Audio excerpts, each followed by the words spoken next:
Bienvenidos a un nuevo video en donde vamos a estar hablando acerca de áreas con trigonometría. La trigonometría, ustedes tienen que saber algo, y es que hace referencia a un cuerpo geométrico, al estudio del triángulo en relación de los lados con sus ángulos. Acá vamos a tener un triángulo que tiene los lados CAB, o bueno, ABC, y la parte opuesta va a ser del ángulo, es decir, B mayúscula, C mayúscula y A mayúscula.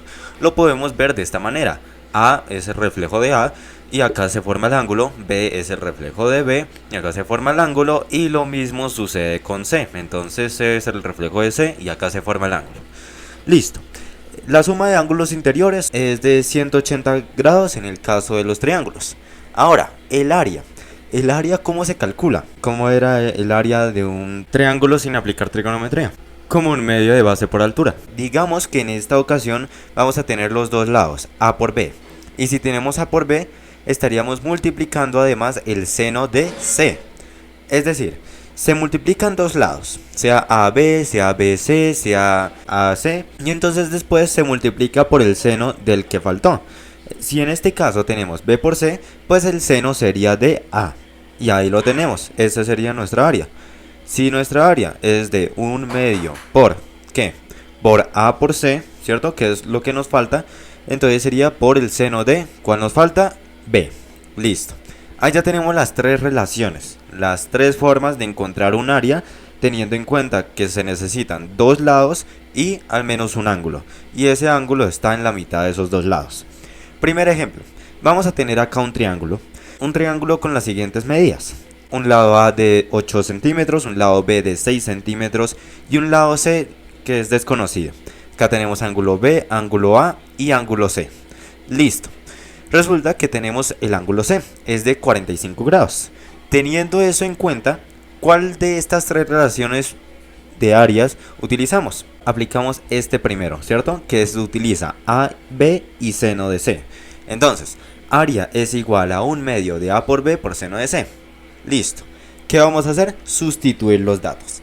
¿Cómo los sustituimos? Normal, colocamos los 8 centímetros en el caso de A, colocamos los 6 centímetros en el caso de B y colocamos seno de, ¿cuánto? 45 grados. Perfecto, eso en el caso de seno de C. ¿Por qué? Porque C equivale a 45 grados. Mitad de 2, 1, mitad de 8, 4. Nos quedaría el área de 4 por 6, que sería 24 centímetros por centímetro, sería centímetros al cuadrado. Y luego multiplicando el seno de 45. Seno de 45 es raíz de 2 y eso sobre 2. Mitad 1, mitad de 24, 12. Es decir, el resultado para este ejercicio va a ser de 12 veces la raíz cuadrada de 2. Y eso todo centímetros cuadrados. Eso para el área. Listo. Pero ¿qué sucede si tenemos un diferente criterio? Si no tenemos necesariamente esos dos lados y ese ángulo, ¿cierto? ¿Qué vamos a aplicar en aquel caso? Bueno, segundo ejemplo, tenemos un triángulo. En este triángulo vamos a tener las siguientes dimensiones, teniendo en cuenta que este es ángulo BAC. Este sería el lado A de 7 centímetros, lado B de unos 8 centímetros y el lado C de unos 5 centímetros. Listo. Teniendo eso en cuenta, pues ahora, acá tenemos varios ángulos, pero no sabemos ninguno. Este se desconoce, este también y este también.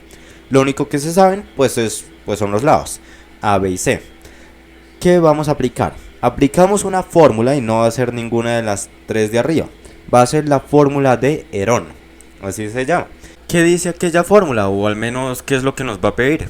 Se necesita saber los tres lados y no se necesita saber ninguno de los ángulos. Se necesita encontrar un semiperímetro. ¿Listo? Ese sería nuestro primer paso. ¿Cómo se encuentra el semiperímetro? Si el perímetro es la suma de todos los lados, pues el semiperímetro sería la mitad. Es como decir un círculo y un semicírculo. El semicírculo es la mitad de un círculo. Así que el semiperímetro es igual a A más B más C y eso todo sobre 2.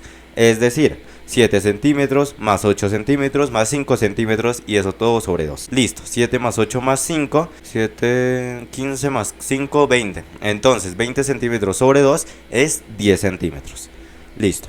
Ahí tenemos nuestro semiperímetro, pero no hemos encontrado el área. Pero no se preocupen que por la fórmula de Herón se puede encontrar. Entonces, ¿qué necesitamos tener en cuenta? Primero, este semiperímetro que ya encontramos y luego los lados. ¿Por qué? Porque el área es igual a la raíz cuadrada del semiperímetro multiplicando el semiperímetro menos A por semiperímetro menos B por semiperímetro, creo que ustedes ya saben, menos C. Listo. ¿Qué vamos a hacer en este caso? Vamos a sustituir. Es decir, el semiperímetro, ¿de cuánto es? ¿Cuánto es que equivale? Tiene un valor de 10 centímetros. Luego, semiperímetro menos A sería 10 centímetros menos 7 centímetros. Semiperímetro menos B sería 10 centímetros menos 8 centímetros. Posteriormente solamente nos falta SP menos C, es decir, 10 centímetros menos 5 centímetros. Listo, acá tapamos la raíz cuadrada y ya nos quedaría solamente hacer el cálculo numérico. Entonces, raíz cuadrada de 10 centímetros por 10 menos 7, 3 centímetros. 10 menos 8, 2 centímetros. Y 10 menos 5 sería 5 centímetros. Muy bien. Ahora tenemos que efectuar todas estas multiplicaciones. Empecemos pues parte por parte. Resulta que 10 por 3 sería 30. ¿30 y qué? Centímetro por centímetro, centímetro al cuadrado. 2 por 5, 10, centímetro por centímetro, centímetro al cuadrado. 30 por 10, 300, centímetro a la cuarta. Listo. Es decir, nos queda la raíz cuadrada de 300 centímetros a la cuarta. ¿Cómo lo podemos achiquitar un poquito más ese resultado? ¿Cómo podemos hacer que se vea un poco más bonito? Pues acá esto es lo mismo que decir 10 veces la raíz cuadrada de 3. Y eso en centímetros al cuadrado. ¿Por qué? Cuando nosotros metemos el 10 a esta raíz cuadrada lo tenemos que elevar al cuadrado. Y cuando lo elevamos nos da 100. Y 100 por 3 es 300. Es decir, es como sacarle una porción a aquella raíz cuadrada. Nos quedaría 10 veces la raíz cuadrada de 3 y esos centímetros al cuadrado. Listo. Ese sería el área para este triángulo que calculamos con la fórmula de, ¿cómo se llamaba? Herón. Muy bien, voy a recapitular. Tenemos el área, que es igual a 1/2 de A por B por seno de C. Listo, eso fue lo primero que utilizamos. Y lo segundo fue Herón, ya con el semiperímetro y con una raíz cuadrada. Cuando nosotros aplicamos el primero, o sea, el A por B seno de C, ¿qué necesitamos hacer? Necesitamos saber dos lados y el ángulo que está en la mitad de esos dos lados. ¿Listo? Para que todo eso suceda se requiere aquello. El de Herón necesita los tres lados, pero ninguno de los ángulos. Por lo tanto, ¿cuál sería nuestro criterio rectangular para aquellos dos teoremas? Para el primero se necesita lado, ángulo, lado, ángulo en el medio. Y para el de Herón sería solamente lado, lado, lado. Con tal de saber los tres lados, estamos bien. Habiendo dicho eso, ejercicio resuelto. Muchas gracias por la atención prestada. Espero este video haya sido el mayor agrado en comentarios. Alguna duda como siempre, hasta la próxima. Así que...